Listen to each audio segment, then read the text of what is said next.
Assalamualaikum warahmatullahi wabarakatuh. Nama saya Nur Indazil Arshimakina dari kelas B5 mata kuliah Metode Penelitian Kuantitatif. Pada kesempatan kali ini saya akan menerangkan sedikit mengenai model Miles dan Habermas, di mana kita tahu bahwa model Miles dan Habermas ini biasa digunakan pada metode penelitian kualitatif. Lalu, bagaimana jika kita menerapkan model Miles dan Habermas ini pada metode penelitian kuantitatif? Pada model Miles dan Habermas, ada 3 tahapan yang harus dilalui untuk bisa mendapatkan suatu kesimpulan. Jadi, tahapan yang pertama adalah tahap reduksi data. Tahap reduksi data atau tahap pengumpulan data ini juga akan dibagi lagi menjadi beberapa tahap. Yang pertama adalah mencatat data kontak, lokasi, dan juga kejadian.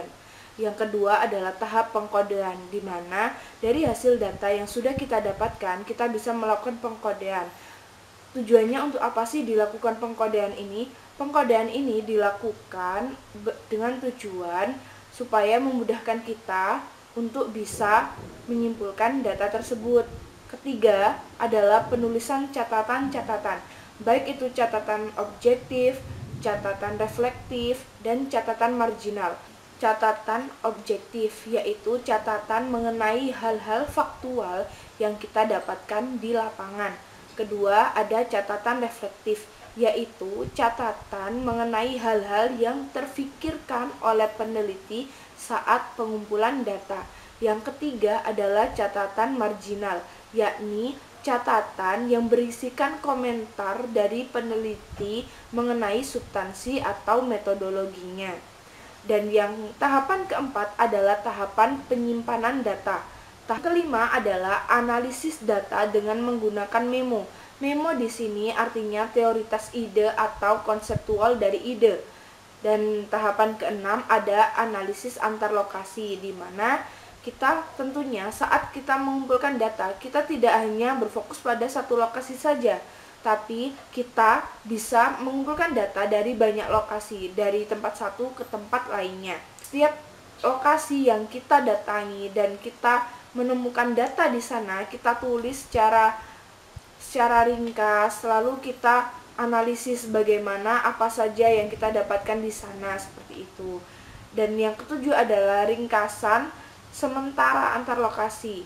Jadi, itu tadi adalah 7 hal yang harus diperhatikan dalam mereduksi data.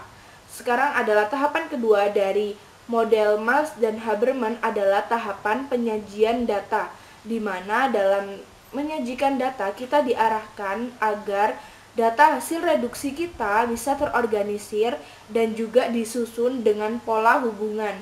Hal ini dikarenakan akan memudahkan kita untuk bisa memahami dan menyimpulkan sehingga akan melahirkan makna tertentu. Lalu tahapan ketiga dan tahapan yang terakhir adalah tahapan penarikan kesimpulan dan verifikasi data. Maksudnya verifikasi data di sini adalah kita mengumpulkan bukti-bukti untuk bisa memperkuat data kita, dan untuk mengecek kualitas data yang kita miliki, kita bisa lakukan dengan beberapa cara. Cara yang pertama adalah pemeriksaan data yang berasal dari sumber lainnya. Jadi data yang kita miliki itu dibandingkan dengan data dari sumber lain, seperti itu. Dan ada banyak cara sih yang bisa dilakukan untuk bisa mengecek kualitas data yang kita miliki, seperti itu. Baiklah, mungkin hanya itu yang bisa saya sampaikan mengenai model Miles dan Habermas ini. Kurang lebihnya saya mohon maaf. Wassalamualaikum warahmatullahi wabarakatuh.